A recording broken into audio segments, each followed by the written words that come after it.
ॐ यो ब्रह्माणं विदधाति पूर्वं यो वै वेदांश्च प्रहिणोति तस्मै तं हदेवमात्मबुद्धिप्रकाशं मुमुक्षुर्वै शरणमहं प्रपद्ये मुमुक्षुर्वै शरणमहं प्रपद्ये। ॐ शान्तिः शान्तिः शान्तिः। सच्चिदानन्दरूपाय विश्वोत्पत्त्यादिहेतवे तापत्रयविनाशाय श्रीकृष्णाय वयं नुमः। शङ्करं शङ्कराचार्यं केशवं बादरायणं सूत्रभाष्यकृतौ वन्दे भगवन्तौ पुनः पुनः। ईश्वरो गुरुरात्मेति मूर्तिभेदविभागिने व्योमवद्व्याप्तदेहाय दक्षिणामूर्तये नमः। ॐ शान्तिः शान्तिः शान्तिः।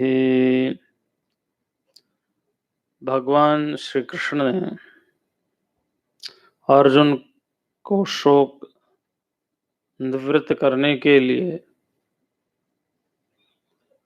अध्यात्म योग की बात कही।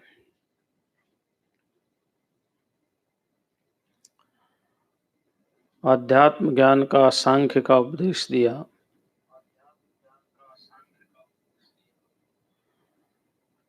लेकिन भगवान देख रहे हैं कि अभी अर्जुन के मुख पर वो प्रसन्नता नहीं जो प्रसन्नता होनी चाहिए। हमारे अंदर कभी कभी ऐसा होता है, जीवन में निरंतर सत्कर्म करते हुए भी किसी पूर्व जन्म के प्रबल अशुभ पाक कर्म पाक आने पर हम थोड़ी सी बात पर विचलित हो जाते हैं। कभी कभी ऐसा होता है। वो हमारा विचलन स्वाभाविक नहीं होता, लेकिन कोई प्रतिबंधक कर्म आ जाता है और उस कर्म का परिपाक ये होता है कि छोटी सी बात पर हम बहुत ज्यादा विचलित हो जाते हैं। लेकिन अर्जुन तो तपस्वी है। भगवान शंकर को प्रसन्न किया, उन्होंने पाशुपत अस्त्र प्राप्त किया है। अर्जुन संयमी है। उर्वशी जैसी अप्सरा को कहा तू मेरी मां है।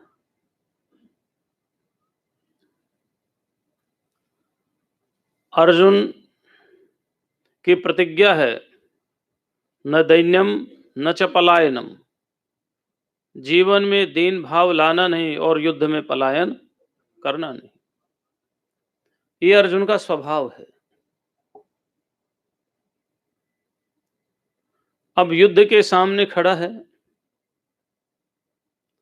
और पलायन की बात हो रही है। विसृज्य सशरम चापम,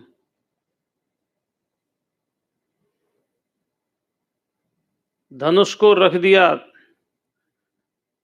पीछे जो तुणीर बंधा हुआ था उसको भी रख दिया और कहा कि अब मैं युद्ध नहीं करूंगा, और रथ के ऊपर बैठ गए। रथोपस्थ उपाविशत, रथ के ऊपर बैठ गए। क्यों? कहने लगे पाप मेवाश्रयेद अस्मात्, इनको मारने से हमें पाप लगेगा। तो क्या अब तक अर्जुन ने युद्ध किया, इतने लोग मारे गए, तब पाप नहीं लगा था? तब भी तो पाप लगा होगा। ये पाप आज ही क्यों आ रहा है आज सामने? तो अर्जुन जैसे तपस्वी, अर्जुन जैसे ज्ञानी, अर्जुन जैसे शुद्धांत कर्ण पवित्र अंतःकरण वाला ऐसा जो दिव्य पुरुष है, उसको भी कभी-कभी पूर्व जन्म के परिपाक के अनुसार इस समय एक हल्की सी मलिनता, एक हल्की सी मैला चद्दर की तरह से एक सामने उपस्थित प्रतिबंधक आ गया और अपने ही स्वजनों को देख करके कहता है कि मैं इनको नहीं मारूंगा। श्रेयो भोक्तुम भैक्षम अपीह लोके, चाहे मुझे भिक्षा से जीवन बिताना क्यों न पड़े। उसी चद्दर को साफ करने के लिए, एक संस्कार उद्भूत करने के लिए जो पहले से ही अर्जुन के अंदर कूट कूट करके भरे हुए हैं, भगवान ने सांख्य योग का उपदेश दिया। लेकिन ये ज्ञान शास्त्रों का नियम है, जब तक हमारा अंतःकरण शुद्ध और पवित्र नहीं हो जाता तब तक टिकता नहीं है, ठहरता नहीं है। तो उसको टिकाने के लिए, उसको ठहराने के लिए यहां अर्जुन को कर्म का उपदेश दे रहे हैं। तो क्या अर्जुन कभी कर्म नहीं करते थे? नहीं, करते ही थे। उनका तो जीवन वेद के अनुसार ही चलता था और वेद में लिखा है कुर्वन्ये वेह कर्माणि जिजीविषेच्छतं समः एवं त्वयि नान्यथे तोस्ति न कर्म लिप्यते। उत्तम कर्म करते हुए, श्रेष्ठ कर्म करते हुए ही हमें 100 वर्ष तक जीना है और 100 वर्ष से अधिक भी जीना चाहिए।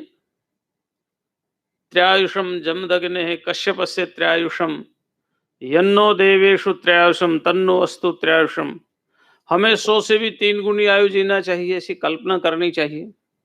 और आज क्या हो गया, हमारी स्थिति देखो। आज क्या कहते हैं, महाराज अब तो मैं बूढ़ा हो गया। कितने साल का हो गया? 80 साल का हो गया। अब तो मैं किनारे पर खड़ा, जैसे नदी किनारे वृक्ष होता, पता नहीं कब कट जाए मिट्टी और कब वो गिर जाए। और हमारे ऋषि क्या कहते थे? जीवेम शरद शतम शृणुयाम शरद शतम। इतना ही नहीं, अंत में कहा भूया भूयश्च शरदः शतात। हम 100 वर्ष की आयु से अधिक जीवन जिए। क्यों? क्योंकि वो निरंतर शुभ कर्म करते रहते थे। तो जीने की उनके अंदर जो तमन्ना थी, लालसा थी, भावना थी, उत्साह था, उमंग था, वो बना रहता था कि हम इतने वर्ष जिएंगे तो इतने अच्छे कर्म करेंगे। तो अर्जुन तो बहुत अच्छे कर्म कर रहा है, बहुत अच्छा भी है और जीवन भर शुभ कर्म ही कर रहा है, अशुभ कर नहीं रहा। फिर भी कभी कभी मोह आ जाता है और मोह की निवृत्ति ज्ञान से होती है, लेकिन वह ज्ञान शुद्धांतःकरण में ठहरता है, टिकता है। उसी के लिए भगवान उपदेश दे रहे हैं। ऐसा नहीं समझना कि अर्जुन ने पहले कोई शुभ कर्म नहीं किए थे। एक और बात ध्यान रखना, कभी भी जैसे हम खेतों में बीज बोते हैं ना, है ना, तो एक दिन में बाहर नहीं निकलते, धीरे धीरे धीरे धीरे वो अंकुरित होते हैं, धीरे धीरे वो बढ़ते हैं, धीरे धीरे उनमें अनाज लगता है, पैदा होता है, धीरे धीरे वो पकता है। अभी तो क्रॉस ब्रीड आ गई हो तो 4 महीने में पक जाता, नहीं पहले 5 या 6 महीने लगते थे। और हमारे एक कथा आती है, कथा ऐसी है कि एक बार आपके इस क्षेत्र में भयंकर अकाल पड़ा। खाने के लिए अन्न नहीं, पीने के लिए जल नहीं, सारे पशु मरने लगे और सारे के सारे जितने भी जीव थे, प्राणी थे, मनुष्य थे, सब जाने लगे। ये स्थिति देखी तो ये स्थिति देख करके महर्षि गौतम उस समय यहां तप कर रहे थे, उनसे स्थिति देखी नहीं गई। उन्होंने तप किया, भगवान आशुतोष को प्रसन्न किया, वरदान पाया और जल की व्यवस्था हुई। जल की व्यवस्था हुई तो सारे के सारे जीव प्राणी वहां आने लगे, तो सारे ब्राह्मण भी आए। अब अन्न था नहीं तो क्या करना था, सुबह अन्न बोते थे, शाम को उनको खिलाते थे। सुबह जो बो दिया, शाम को उसको खिला दिए। त्र्यंबकेश्वर की कथा है ये, मैं पूरी कथा में नहीं जाऊंगा, लेकिन गौतम ऋषि ने इतना उन्नत बीज तैयार कर लिया था कि सुबह बो तो शाम को फल दे देता था। फिर भी समय तो लगता ही था, काल तो फिर भी लगता था, चाहे कम लगा हो। तो कोई भी हम शुभ कर्म करते हैं या कोई भी हम अशुभ कर्म करते हैं तो उसको परिपाक होने में भी समय लगता है। समय लगता है। समय आने पर कालः पचति भूतानि, समय आने पर ही सब कुछ पकता है। तो अर्जुन ने बहुत शुभ कर्म किए हैं, अच्छे ही कर्म किए हैं, लेकिन फिर भी ये भगवान मानो अर्जुन के माध्यम से हमें बताना चाहते हैं कि अगर आपने किताबों में पढ़ लिया आत्मज्ञान और जीवन में उतारा नहीं, तो किताबों का ज्ञान किताबों में ही रह जाएगा। पुस्तकस्तु या विद्या पर हस्ते गतम धनम, कार्य काले न समुत्पन्ने न सा विद्या न तद धनम। अगर किताब में पढ़ लिया कि आत्मा में कोई दुख नहीं है, आत्मा अजर अमर अविनाशी है, और जब मौत आए तो रोने लग गए, तो इसका मतलब वो पुस्तक का ज्ञान पुस्तक में ही रह गया। वो पुस्तक का ज्ञान पुस्तक में ना रहे, हमारे जीवन में आ जाए, उसके लिए कर्म का करना परम आवश्यक है। उसके लिए कर्म करना आवश्यक है ताकि हमारे जीवन में वो आ जाए। और हमारे यहाँ शास्त्रों में 3 प्रकार के दोष बताएं, मल, आवरण और विक्षेप। ये जो मल है ये कर्म का ही मल है, और इस कर्म के मल को दूर करने के लिए हमें शुभ कर्मों को ही करना पड़ता है।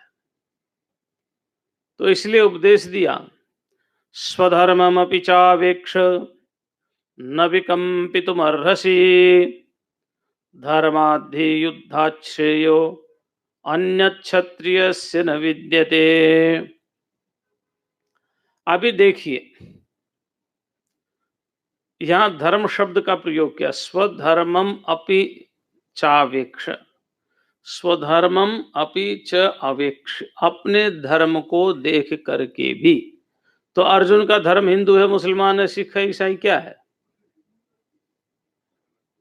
ना उस समय, आज से 5,500 साल पहले, ना ईसाई थे ना मुसलमान थे, कोई नहीं था। ना यहूदी थे, कोई नहीं था। ना हिंदू थे उस समय, हिंदू भी नहीं थे। कौन थे? सनातन धर्म था। उसी सनातन धर्म को आज हम हिंदू बोलते हैं, समझ गए ना? पहले सनातन धर्म ही था। जब हमारे ऊपर आक्रमण होने लगे और वो सह को है बोलने लगे, तो सिंधु नदी से इस तरफ को सिंधु को हिंदू बोलते थे, इसलिए वो हिंदू हो गए। ये सनातन धर्म ही था, उसी सनातन धर्म को अब हिंदू बोलते हैं। तो यहां सनातन धर्म की बात जब हम कहेंगे तो समस्त मानवता की बात कहेंगे, ऑल ह्यूमैनिटी, चाहे वो किसी भी स्थान पर रहता हो इस पृथ्वी के। जब हम सनातन की बात करते हैं तो केवल भारतवर्ष की बात नहीं करते, केवल हिंदुओं की ही बात नहीं करते, प्रत्येक प्राणी की बात हम करते हैं। और जब प्रत्येक प्राणी की बात करते हैं तो प्रत्येक प्राणी का अपना एक कर्तव्य होता है। उन कर्तव्यों को हमारे ऋषियों ने 4 भागों में विभाजित किया था, ब्राह्मण, क्षत्रिय, वैश्य और शूद्र। आज हम वर्ण व्यवस्था के कितने भी खिलाफ बोलें, लेकिन ये वर्ण व्यवस्था पहले भी थी, आज भी है और आगे भी रहेगी, नाम बदल जाएंगे। आज आप क्या कहते हैं? ये फर्स्ट ग्रेड का है, ये सेकंड ग्रेड है, ये टीजीटी थर्ड ग्रेड है, ये फोर्थ ग्रेड है, नहीं बोलते आप। अगर समानता का ये अधिकार देना चाह रहे हैं तो भाई आप फोर्थ ग्रेड क्यों कहते, उसको भी फर्स्ट ग्रेड में ले जाओ।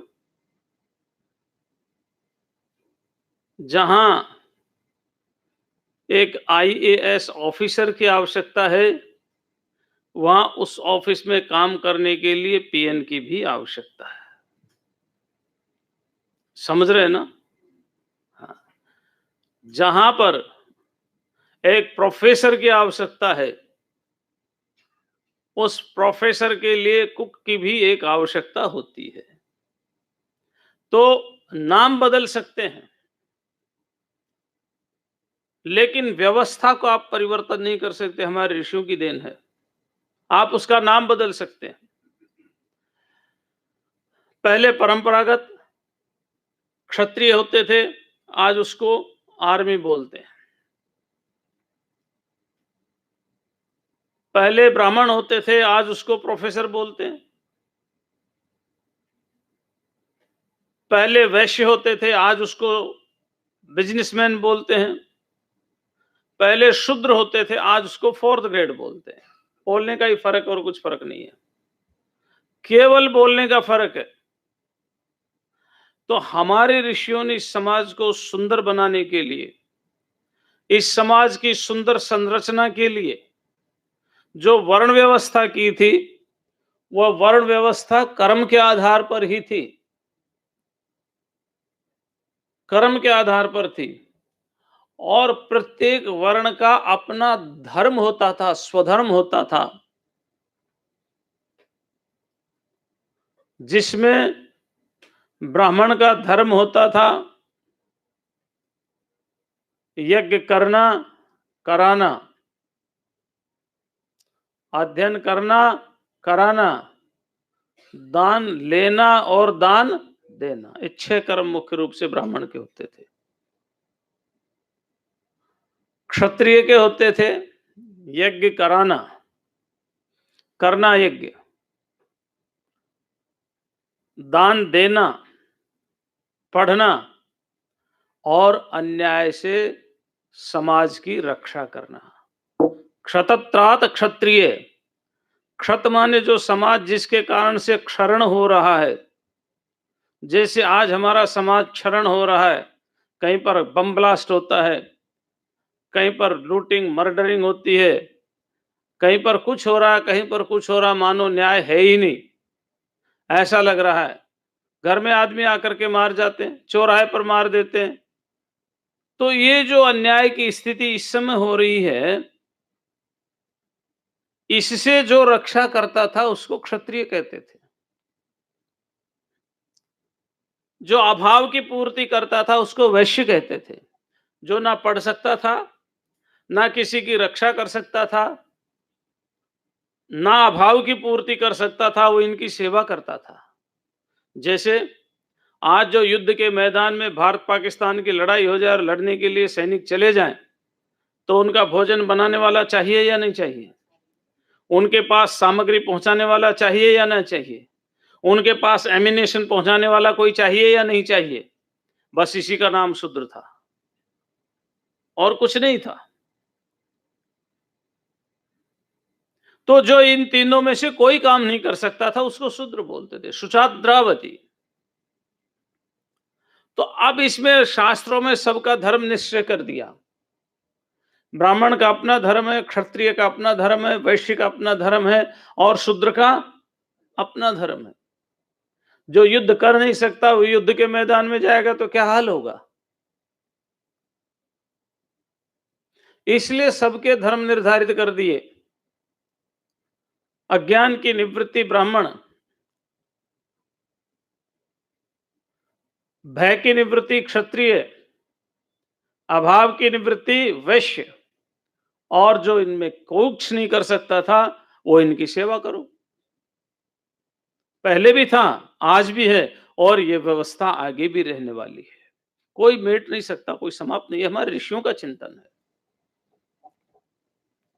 और आज तो दुर्भाग्य, हमारे एक मंत्री हैं, उनका नाम है मलिक, है वो मलिक, सतपाल मलिक। उन्होंने कहा हम ऋषियों की संतान हैं। जो अपने आप को बंदर की संतान मानते रहे। सारे पेपरों में लिख दिया विवादित बयान। अरे क्या विवादित बयान दिया है आपने? अब आज तक बंदर को आदमी बनते देखा? आदमी को कुछ और बनते देखा? सृष्टि के आदिकाल से ब्रह्मा जी हुए, मनु शत्रुपा हुए, और जब मनु शत्रुपा आदमी ही थे, वो तो बंदर से आए नहीं। आज तक आदमी कुछ बना नहीं दूसरा। लेकिन जो सच बात है आज के, उसको कहते विवादित बयान। ये देश का दुर्भाग्य, समाज का दुर्भाग्य, क्योंकि संस्कार वैसे दिए, शिक्षा वैसी दी है। हम भी कहते हैं हम ऋषियों की संतान है, और जो अपने आप को बंदर की संतान मानते हो, मानते रहे, मानते रहे, वो तो बंदर ही हो जाएंगे। और इसीलिए आजकल ये स्थिति हो रही है, बंदर की संतान है इसीलिए स्थिति हो रही है। अगर वो ऋषियों की संतान होते तो उनमें संयम होता। ये जितने भी फ्रॉड कर रहे हैं, कौन कर रहे हैं? बंदर की संतान कर रहे हैं। ये जितने भी चिटफंड चलाए हैं, कौन सी ने चलाए हैं? ये जितने भी घोटाला कर रहे हैं, कौन कर रहे हैं? ये जितने भी धोखा दे रहे हैं, ये सारे के सारे वही हैं जो अपने आप को बंदर की संतान मानते हैं। इसलिए हमारे ऋषियों ने जो व्यवस्था दी, बड़ी सुंदर व्यवस्था दी। और वहां पर फिर जो धर्म बताया, धर्म का मतलब कर्तव्य कर्म, क्या हमें करना चाहिए, क्या हमें नहीं करना चाहिए। और एक के कर्तव्य कर्म यदि दूसरा करता है, तो भगवान ने क्या कहा सुनिए, स्वधर्मे परधर्मो। अगर एक वैश्य वेदाध्ययन करने लग जाएगा तो वेद उसकी समझ में आएंगे नहीं, पढ़ पाएगा नहीं, और फिर आधा ज्ञान ऐसे ही है जैसे आजकल सब धोखा दे रहे हैं। इधर से कुछ पढ़ा, इधर से कुछ पढ़ा, ब्रह्मज्ञानी हो गए, उपदेश देने लग गए, टीवी पर आने लग गए, लेकिन ना खुद का ज्ञान दूर हुआ तो दूसरों को क्या करेंगे? ये ऐसी हालत हो जाएगी और समाज धोखे में आ रहा है। तो ध्यान रखना, जिसका जो काम है वह काम जब वह करता तो वह कर्म भी शोभायमान होता है और व्यक्ति भी शोभायमान होता है। मेरे को कंप्यूटर चलाना नहीं आता और मैं कंप्यूटर खोल करके बैठ जाऊंगा तो कुछ ना कुछ तो गड़बड़ करूंगा ही। या तो कोई फाइल डिलीट हो जाएगी, या कुछ दूसरी चीज अपलोड हो जाएगी, कुछ ना कुछ तो गड़बड़ होगा। तो इसलिए जिसका जो कर्म है, अब वह वही कर्म करता है तो कर्म भी अच्छा बनता है, समाज के लिए भी उपयोगी होता है। इसीलिए भगवान ने कहा स्वधर्ममपि चावेक्ष, अपने धर्म को देख करके। अब देखो, ये जो धर्म शब्द है ये यहां कर्तव्य अर्थ में प्रयोग हुआ है, कर्तव्य अर्थ में प्रयोग हुआ है। तो अर्जुन का कर्तव्य क्या है? परित्राणाय साधूनाम विनाशाय च, यही क्षत्रिय का कर्तव्य है। सज्जन की रक्षा और दुर्जन का नाश, दंड देना। यही तो राम जी ने क्या किया वन में जाकर के। भगवान राम ने क्या किया? क्षत्रिय थे तो क्या किया? यही तो काम किया। जितने भी राक्षस थे बोले आप तो तपस्वी हैं, बोले हम तपस्वी परमानेंट नहीं, टेम्परेरी हैं।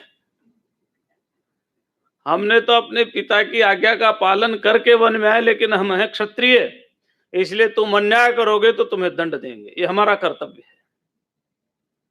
भगवान राम ने कहा ये हमारा कर्तव्य है क्योंकि हम क्षत्रिय हैं, अगर तुम किसी पर अन्याय करोगे तो तुम्हें दंड देने का हमारा कर्तव्य, हम तुम्हें दंड देंगे क्योंकि हम क्षत्रिय हैं। हम कोई क्षत्रिय स्वभाव को और क्षत्रिय धर्म को त्याग करके वनवासी नहीं हुए, पिता की आज्ञा से वनवास हुआ है। क्षात्र धर्म को त्याग करके वनवास नहीं लिया कि अब हमने क्षात्र धर्म को त्याग दिया और इस समय हम संन्यास धर्म को ग्रहण कर रहे हैं, इसीलिए किसी को मारेंगे नहीं और किसी को दंड नहीं देंगे, ऐसा नहीं है। क्षात्र धर्म का त्याग नहीं किया है। क्षात्र धर्म तो वो साथ लेकर के गए हैं, इसलिए वन में जाकर के भी भगवान राम ने दुष्टों को दंड दिया क्योंकि वो क्षत्रिय थे और क्षात्र धर्म संपन्न थे। और ऋषियों ने किसी को दंड नहीं दिया, क्योंकि वो संन्यास धर्म संपन्न थे। दंड देने का अधिकार ऋषियों का नहीं था। शास्त्र में मर्यादा दंड देने का अधिकार क्षत्रिय का था।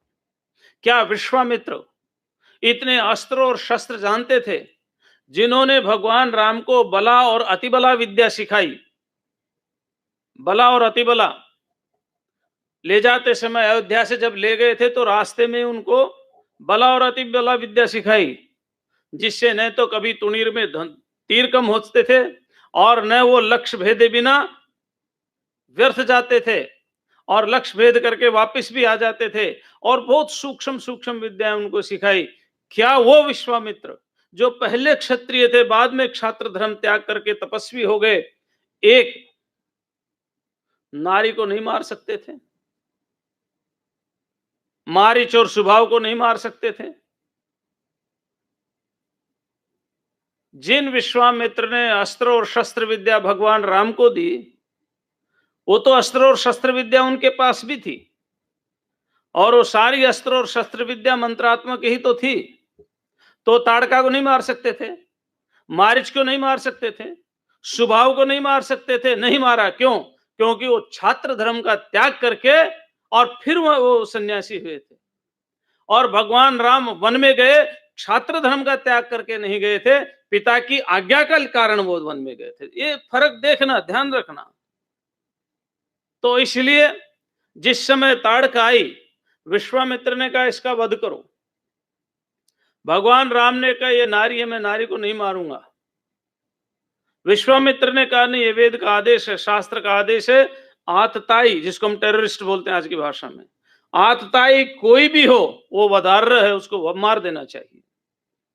तो वहां आतताई की परिभाषा दी गई। वाल्मीकि रामायण पढ़ी है, बड़ा मजा आता है रामायण पढ़ने में। और उसके बाद फिर भी भगवान राम को दया आई। पहले उसके एक हाथ को काटा, फिर दूसरे हाथ को काटा। लक्ष्मण तो एक ही तीर में मारना चाह रहे थे, भगवान राम ने कहा रुको, शायद ये मान जाए। लेकिन जब फिर उनकी ओर भी खाने के लिए दौड़ी, तब भगवान राम ने ताड़का को मारा। एक क्षात्र धर्म है।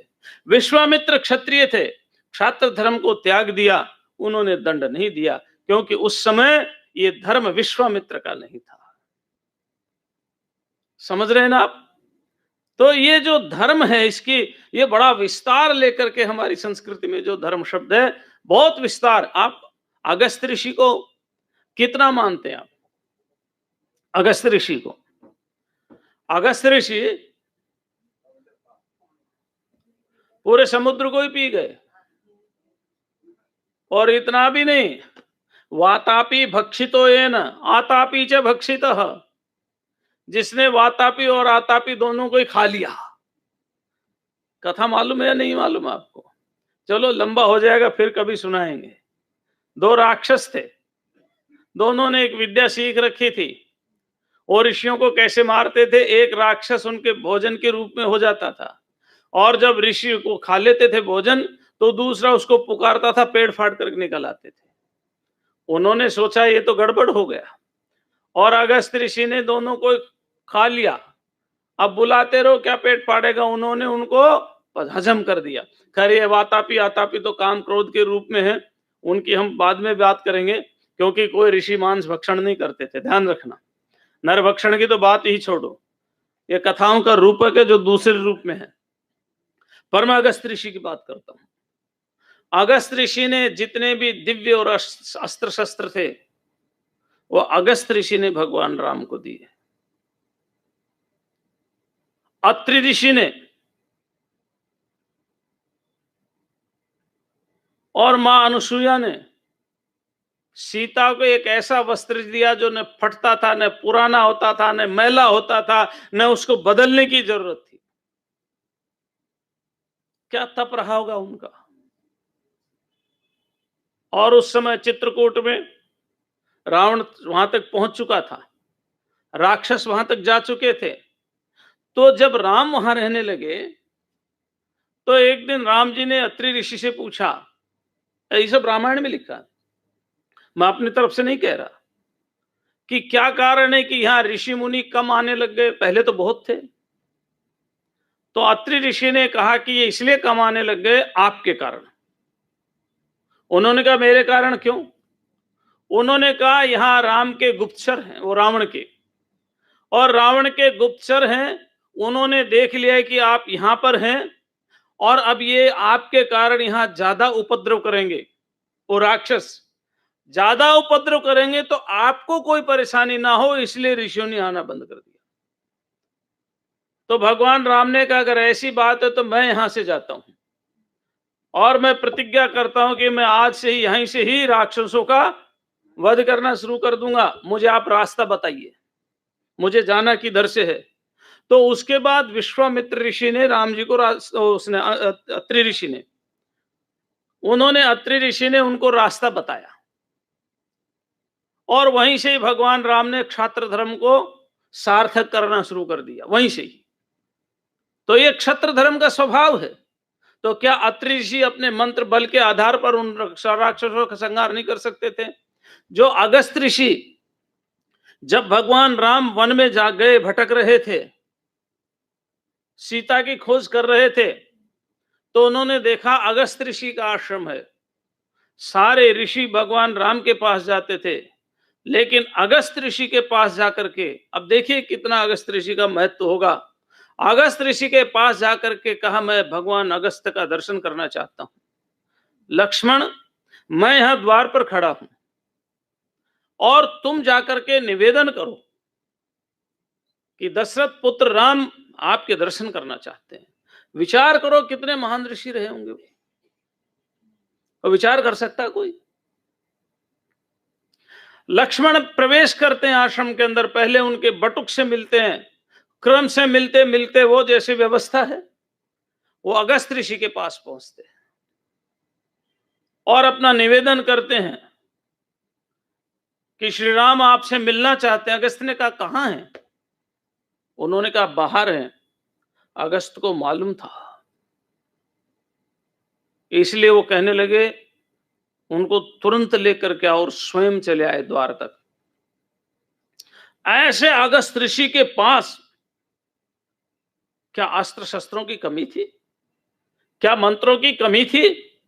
लेकिन ये वैदिक जो सनातन धर्म है ये मर्यादा से चलता है, उच्छृंखलता से नहीं चलता। तो इसीलिए स्वधर्म क्या है इसको जरा समझने के लिए मैं इतने उदाहरण दिए हैं। ये जो उदाहरण दिए हैं ये स्वधर्म को समझाने के लिए दिए हैं। तो स्वधर्ममपि चावेक्ष, अर्जुन का स्वधर्म क्या है? आतताई का वध करना, दुष्टों का संहार करना, ये स्वधर्म है। इसलिए अर्जुन प्रकृति विहांति भूतानि निग्रह किम करिष्यति, तेरा स्वभाव है ये, तू अब छोड़ करके जाएगा तो भी लौट करके आएगा, लेकिन अब किसी कारण से थोड़ी बहुत देर के लिए तेरा मन जरा डावाडोल हो गया है तो तू अपने कर्म कर, शुद्ध कर्म कर अपने। ये वो कर्म का उपदेश है। तो स्वधर्मम विचावेक्ष न विकंपितुम अर्हसि, तुम अपने धर्म को देख करके भी कंपायमान नहीं हो सकते। क्या कहा था अर्जुन ने, याद है? वे पथुष्य शरीरे में रोम हर्षस्य जायते त्वक्चैव परिदह्यते न च शक्नोमि अवस्थातुम भ्रमतीव। यही कहा था ना, मैं कांप रहा हूं। वे पथु माने कांपना, मैं कांप रहा हूं, अर्जुन के शब्द है। तो भगवान कह रहे हैं न विकंपितुम अर्हसि, तू कांप नहीं सकता, तेरे अंदर ये कमजोरी आ नहीं सकती, ये तेरा स्वभाव नहीं है, ये तो टेम्परेरी है, परमानेंट नहीं है तेरा स्वभाव, ये तो टेम्परेरी है। क्योंकि ये तेरा धर्म नहीं है कि युद्ध को देख करके तू कांपने लग जाए, ये तेरा धर्म नहीं है। ये तो पता नहीं किसी प्रारब्ध कर्म से कोई परिपाक ऐसा आ गया है कि तेरे को लग रहा है, ऐसा लग रहा है, तू कांप नहीं सकता।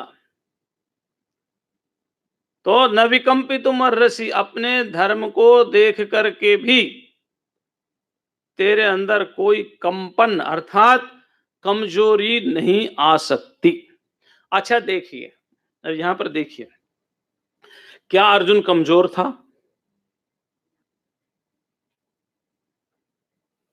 एक तो स्वाभाविक कमजोरी होती व्यक्ति के अंदर, स्वाभाविक ही। हमारे एक सज्जन थे, वो सूर्यास्त के बाद वो जहां भी थे वहीं रह जाते थे, आते नहीं थे, उनको डर लगता था। क्योंकि उस समय पैदल के रास्ते होते थे, इतने साधन थे नहीं। तो एक गांव से दूसरे गांव में भी नहीं जाता था।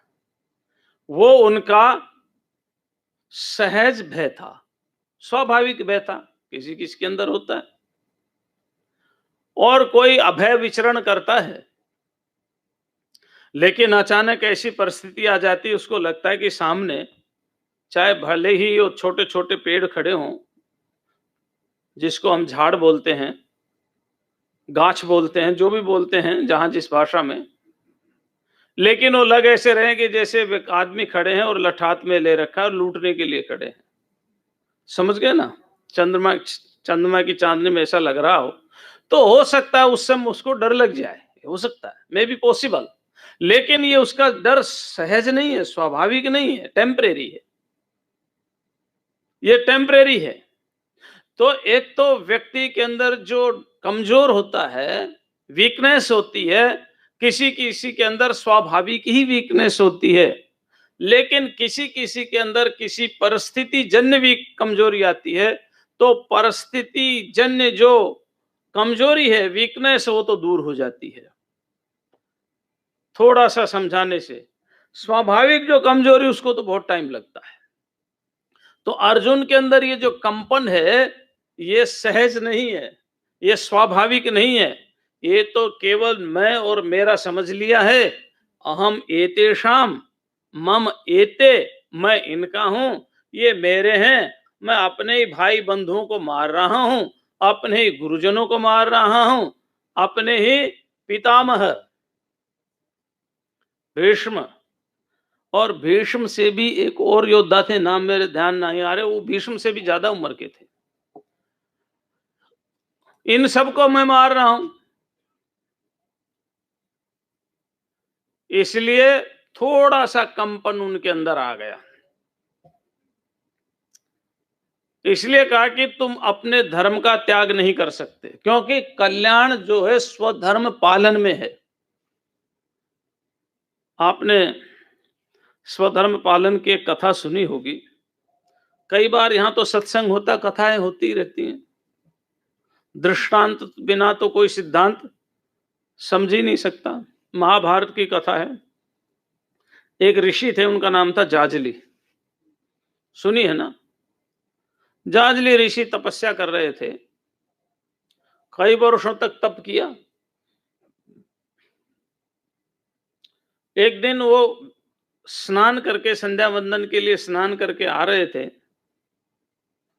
तो एक पक्षी ऊपर से उड़ता जा रहा था, उसने विष्ठा की, बीट इधर क्या बोलते पता नहीं, और उनके सिर पर गिर गई। उनको क्रोध आया, देखा तो उड़ता हुआ पक्षी जल करके भस्म हो गया। उसने सोचा, ऋषि ने, कि मेरी तपस्या पूरी हो गई। बहुत दिनों से तप कर रहे थे, कंदमूल फल खाते थे, खाना भी कम खाते थे क्योंकि तप करना होता था, भूख लगी हुई थी। उन्होंने कहा चलो अब इस गांव से मैं भिक्षा लेकर के आता हूं। वो गांव में भिक्षा लेने के लिए गए थे, एक द्वार पर गए, और द्वार पर जाकर के आवाज लगाई, भवती भिक्षां देहि। पहले ऐसे ही महात्मा लोग बोलते थे, भाई हमें भिक्षा दो। अंदर से आवाज आई, रुको। दूसरी बार आवाज दी, अंदर से आवाज आई, रुको, मैं अपने पति की सेवा कर रही हूं, अस्वस्थ है, मैं अभी आती हूं। तीसरी बार आवाज दी तो भिक्षा लेकर के आई। भिक्षा लेकर के उसने क्षमा मांगी कि ऋषि क्षमा करें, मैं अपने कर्तव्य कर्म में लगी हुई थी, 2 पल का विलंब हो गया, इसके लिए मुझे क्षमा करें। तो जाजली ऋषि ने कहा, ये 2 पल का विलंब क्यों हुआ है? क्या मेरा अपमान नहीं? तुम जानती नहीं मैं कौन हूं? उसने कहा कि मैं जानती हूं, आप तपस्वी हैं, आप ऋषि हैं, आप सूर्य के समान प्रकाशमान हैं, लेकिन मैं भी वो चिड़िया नहीं हूं जिसको देख करके भस्म हो जाएगा तुम। अब ऋषि ने सोचा इसको कैसे पता है कि देखने से चिड़िया भस्म होगी। उन्होंने कहा देवी पहले ये बताओ कि ये तुम्हें कैसे पता चला। देवी ने कहा भिक्षा ले, मेरे पास समय नहीं इतना, क्योंकि मेरे पति बहुत अस्वस्थ हैं, मुझे उनकी औषधि करनी है। मैं आपको एक धर्मव्याध का एड्रेस बता देती हूँ, पता बता देती हूँ, तुम वहां चले जाओ, वहां तुम्हारा उत्तर मिल जाएगा। और धर्मव्याध का पता बता दिया। अब वो ऋषि चले वहां से, और वहां जहां पता बताया था वहां पहुंचा तो दुकानें थी और सब में मांस बिक रहा था, मांस विक्रेता थे। सबने पूछा भाई ये धर्मव्याध कहाँ है, तो कहा ये रहे। अब वो मांस बेचने लग रहे। अब ऋषि ने सोचा कि शायद मेरे जो अहंकार मैंने किया था उसका बदला लेने के लिए उसने यहां भेज दिया। वो धर्मव्याध अपनी दुकान से उठा, ऋषि को प्रणाम किया, एक कुर्सी दी, कहने लगे प्रभु आप बैठो, मैं अभी आया, कुछ सामान खरीद रहे हैं, बांस खरीद रहे हैं, इनको दे के आता हूं। वो दे आए, आ गए। आकर के उनके पास बैठे। उन्होंने कहा मुझे मालूम है कि आप मेरे यहाँ भिक्षा नहीं लेंगे, क्योंकि शास्त्रों का विधान है जिसके यहाँ मांस का काम होता हो, मांस भक्षण होता हो, मांस बिकता हो, उसके यहाँ का आहार नहीं ग्रहण करना चाहिए। क्यों नहीं करना चाहिए, वो 17वें अध्याय की व्याख्या हम शाम को करेंगे कल से। तो उसमें जो आहार आएगा, आहारस्त्वपि सर्वस्य त्रिविधो भवति भारतः, है ना, सात्विकी राजसी चैव तामसी चेति ताम शृणु, है ना। तो वो जो उसमें व्याख्या करेंगे उसकी। लेकिन आपके यहाँ पहले मैं भोजन की व्यवस्था करता हूं। भोजन की व्यवस्था की, तब तक आप प्रसाद ग्रहण करेंगे, मैं अपने माता पिता की सेवा करके आता हूं। माता पिता की सेवा की, और उसके बाद धर्मव्याध ने जाजली ऋषि को बहुत बड़ा उपदेश दिया है। धर्मव्याध, जाजली ने कहा मुझे ये बताइए उस देवी को कैसे पता चला कि चिड़िया जल गई, और आपको कैसे पता चला है कि उस देवी ने मेरे को भेजा। आप कह रहे हो कि जिस सती देवी ने भेजा है वो ठीक तो है, आपको कैसे पता चला। तो धर्मव्याध ने एक बहुत सुंदर बात कही, महत्वपूर्ण। और जो महत्वपूर्ण बात कही वो ये कही कि ऋषि, इसमें कोई आश्चर्य की बात नहीं है। वो जो सती साध्वी नारी है वो अपना धर्म निष्ठा पूर्वक कर रही है, और जब व्यक्ति अपने धर्म को निष्ठा पूर्वक करता है तो उसका अंतःकरण शुद्ध और पवित्र हो जाता है, और शुद्ध और पवित्र अंतःकरण में सारी घटनाएं आगे की पीछे की होने वाली, दूर की नजदीक की, सामने आ जाती है। जैसे ही आपने क्रोध किया और उस देवी ने आपकी तरफ देखा, तो आपकी सारी की सारी रील उसके हृदय में प्रकट हो गई, और उसने उस कारण से कहा कि मैं वो चिड़िया नहीं हूं जो जल करके भस्म हो जाऊं। मैं भी यहां पर मांस विक्रेता हूं, मांस भोक्ता नहीं हूं, क्योंकि ये मेरी परंपरा से चला आ रहा धंधा है, मुझे आजीविका चलानी है, इसलिए बेचता हूं। ये परंपरा का धंधा है। लेकिन मैं अपने माता पिता की सेवा पूरी निष्ठा पूर्वक करता हूं। मैं अपने कर्तव्य का निर्वहन पूरी निष्ठा पूर्वक करता हूं, और जब माता पिता की सेवा निष्ठा पूर्वक करता हूं, अपने कर्तव्यों का निर्वहन निष्ठा पूर्वक करता हूं, मेरा अंतःकरण भी शुद्ध है, और मेरे अंतःकरण में भी आपकी उस सारी की सारी जो पिक्चर थी पीछे की, वो सारी की सारी पिक्चर मेरे अंतःकरण में घूम गई। बस इतनी ही बात है। जो शुद्ध अंत कर्म करता है, अपनी निष्ठा पूर्वक कर्तव्य कर्म करता है, उसका मन पवित्र हो जाता है, और पवित्र मन होने के कारण वो सती देवी ने भी आपको देख लिया, और मैंने भी देख लिया कि आपने उनके द्वारा भेजे गए हैं। बाकी न मेरा उनसे परिचय, न वो मुझे जानती है, केवल शुद्ध अंतःकरण की ही ये ऋषि बात है। तो अगर स्वधर्म पालन करता है व्यक्ति निष्ठा पूर्वक, तो स्वधर्म पालन कैसा ही हो, भगवान ने तो कहा है, हत्वापि इमान लोकान, अगर तुम सारे संसार को मार दोगे तो भी बंधन में आने वाले नहीं हो। यस्य नाहंकृतो भाव बुद्धिर यस्य न लिम्पति, हत्वापि समान लोकान न हन्ति न निबध्यते। आगे ही कहेंगे कि अगर तू इस प्रकार से युद्ध करेगा तो तुझे पाप नहीं लगेगा। ततो युद्धाय युज्यस्व नैवं पाप मवाप्स्यसि, आगे बताएंगे। इसलिए अर्जुन खड़ा हो युद्ध के लिए, अगर युद्ध के लिए खड़ा होकर के युद्ध करेगा तो पाप नहीं लगेगा। तो अब देखिए एक विचार, युद्ध के अंदर हजारों का नरसंहार होगा तो पाप क्यों नहीं लगेगा? युद्ध के अंदर तो हजारों का नरसंहार होगा, पर ध्यान रखना,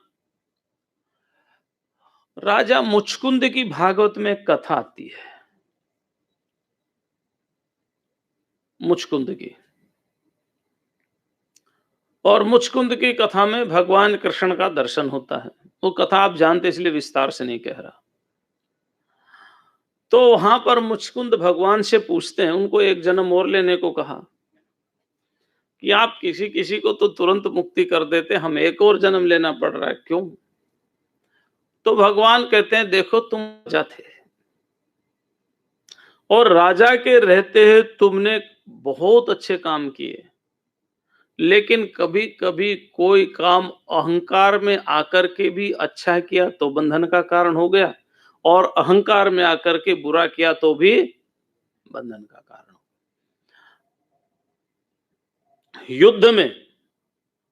युद्ध की भावना से व्यक्तियों को मारना बंधन का कारण नहीं होता। युद्ध में अहंकार लेकर के फिर मार देना वो बंधन का कारण हो जाता है। और अब आप युद्ध के मैदान में कभी गए तो होंगे, इस जन्म में नहीं तो अगले जन्म में, पहले के जन्म में गए होंगे, क्योंकि ऐसा हम में से कोई नहीं है जो कभी राजा ना रहा हो, कभी सेनापति ना रहा हो, कभी सैनिक ना रहा हो। किसी न किसी जन्म में तो हम रहे हैं, और जन्मों के संस्कार भी अगर उद्भूत करोगे तो प्रकट हो जाएंगे। आप देखो, आप हमारे यहाँ बॉम्बे में नौसेना का ऑफिस है ना, नौसेना का ऑफिस है। उन नौसेना के अधिकारियों से जाके पूछो, आप युद्ध में जाते हो तब क्या देखते हो? उनको कुछ नहीं दिखाई देता, न मृत्यु दिखाई देती है, न परिवार दिखाई देता है, न धन दिखाई देता है, न पेंशन दिखाई देती है, न वो लाख 10-20 लाख या पेट्रोल पंप मिलेगा मरने के बाद वो दिखाई देता है। उनको केवल और केवल एक ही चीज दिखाई देती है, शत्रु का संहार, और कुछ उस समय उनको दिखाई नहीं देता। पूछना किसी सैनिक से। तो जब उनको केवल एक ही चीज दिखाई देती, शत्रु का संहार, तो सोचो, विचार करो, उन्होंने कितना बड़ा त्याग किया। एक सन्यासी कर सकता है ऐसा त्याग, लेकिन वो उनका त्याग परमानेंट नहीं रहता, बस इतनी ही बात है। केवल उसी समय वो सारा त्याग होता है, और अगर उसी समय वो त्याग हो जाए तो शास्त्रों का वचन है, क्या वचन है? द्वाविमौ पुरुषौ लोके सूर्यमंडल भेदिनौ परिव्राट योग युक्तश्च रणे चाभिमुखम हतः। दो व्यक्ति हैं जो सूर्य मंडल का भेदन करते हैं, एक योग से युक्त सन्यासी और दूसरा युद्ध के मैदान में जो मारा गया, अभिमुख होकर के मारा गया, पलायन करके नहीं, अभिमुख, युद्ध लड़ते हुए। क्यों? ये सूर्यमंडल भेदन क्या है? सूर्यमंडल भेदन आपने कर्मों की गति सुनी होगी ना, एक तो चंद्र मार्ग है, एक सूर्य मार्ग है, जिसको हम दक्षिणायन और उत्तरायण, एक को पितृयान मार्ग कहते हैं, पितृयान, और एक को देवयान बोलते हैं। जो देवयान है उसी को हम उत्तरायण बोलते हैं। अयन माने गति। तो उसी को हम उत्तरायण बोलते हैं, उसी को देवयान बोलते हैं, उसी को सूर्य मार्ग बोलते हैं, है ना। उससे वो देवलोक में जाता है। कैसे जाता है ये अभी व्याख्या का समय नहीं है ना। ये तो आप पढ़ना हो छांदोग्य और बृहदारण्यक दोनों उपनिषदों में बड़ा विस्तार से इसका वर्णन है, दोनों में। ये उस समय अभी व्याख्या का समय नहीं है। पर सूर्यमंडल भेदन का अर्थ है कि वह व्यक्ति देवयान में जाता है, देवयान के माध्यम से फिर ब्रह्मलोक में जाता है और क्रम से उसकी मुक्ति होती, सद्य मुक्ति और क्रम मुक्ति। तो केवल दो ही व्यक्ति हैं। अब यदि युद्ध के मैदान में भगवान ने क्या कहा, हतो वा प्राप्स्यसि स्वर्गम जित्वा वा, आगे बताएंगे इसी बात को। तो स्वधर्ममपि चावेक्ष न विकंपितुमर्हसि धर्माद्धि युद्धाश्रेयो अन्य क्षत्रियस्य न विद्यते। क्षत्रिय के लिए, एक क्षत्रिय के लिए सबसे बड़ा यदि कोई धर्म है तो वह धर्म है युद्ध। वह धर्म क्या है? युद्ध। हो सकता है हर जगह राजा अच्छे हुए, मैं तो सब ही प्रांतों के देशों के राजाओं महाराजाओं सन्यासियों को अपना ही समझता हूं, पर मैंने राजस्थान का इतिहास पढ़ा है, राजस्थान का, और राजस्थान में महाराजाओं का ज्यादा बोलबाला रहा है, राजाओं का। तो वो युद्ध की तलाश करते थे, तलाश। एक राज्य में दो भाई थे, बड़ा लड़का उनका राजा बन गया, छोटा लड़का दूसरे राजा के यहां नौकरी करने के लिए गया, सेनापति के लिए। तो उसकी मां ने उपदेश दिया, बेटा जब तू युद्ध करेगा, इधर से तेरा भाई आएगा, उधर से तू उस राजा की तरफ से आएगा, तो युद्ध के मैदान में भाई की शर्म नहीं करना, एक क्षत्रिय की तरह से युद्ध करना, क्षत्रिय की तरह से। ये हमारे यहाँ का इतिहास है, क्षत्रिय की तरह से। हाडा रानी का नाम सुना आपने? किसी ने हाडा रानी का सुना? किसी ने नाम? हाडा रानी राजा का विवाह ही हुआ था, विवाह, और नववधु आई थी। वो नववधु आई थी, उधर दूसरे राजा ने आक्रमण कर दिया, वो राजा युद्ध के लिए चला गया, तो उसको रानी की याद आ गई। इतनी सुंदर थी वो, नया नया विवाह हुआ था, नववधु थी वो। और जैसे ही रानी के पास ये संदेश पहुंचा कि महाराजा आपको याद कर रहे हैं, तो उन्होंने कहा थाली लाओ, कटार लाओ। कटार माने तलवार।